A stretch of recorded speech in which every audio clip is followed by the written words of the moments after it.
Aye up, it's Northern Nigel, and today we're in Derby, the city that's so forgettable, even Google Maps has to double check it exists.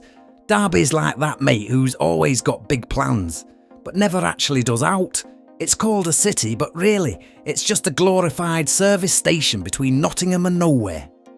First impressions, the place looks like someone planned it in a rush, then forgot about it halfway through. The high street's got more vape shops than people. And the architecture is a bold mix of grey and couldn't be bothered. I once walked through Derby city centre and I swear I saw 2 pigeons robbing a Greggs. That's Derby in a nutshell, scrappy, dull and covered in crumbs. Now the locals will tell you Derby's famous for 2 things, trains and Rolls Royce. Aye, 'cause your main goal in Derby is leaving it by train as quick as possible. And Rolls Royce, aye, they build jet engines here.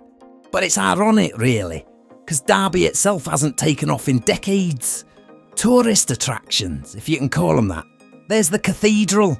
It's tiny like Derby's ambitions, and the silk mill, which they keep telling us is historic. Historic for what? Closing down. And if you're really bored, they'll point you to the shopping centre. The big highlight are Wilko's that's somehow still clinging on. Derby's idea of a day out is getting the bus to Alton Towers, because even they know there's naught to do here. Right, before I carry on tearing Derby apart, let's have a quick word. Have you liked this video yet? Subscribed? Know what's wrong with you? It's free, unlike parking in Derby. Hit that button now, or I'll set the local pigeons on you. They've got more fight than most of Derby's nightlife.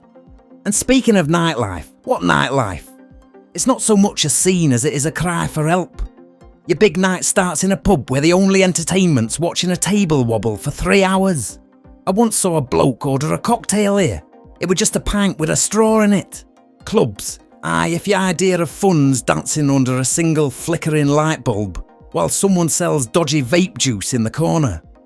The real action kicks off at 2 AM when folks spill onto the street to argue over which takeaway's got the least salmonella. The folk in Derby are alright though, proper polite.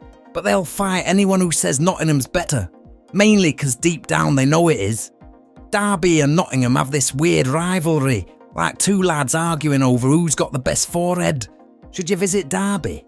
Aye, if your car breaks down on the A38, I'll give it 5 out of 10 for effort, 'cause I managed to survive my trip there. 2 out of 10 for excitement, 'cause it's like watching paint dry in slow motion.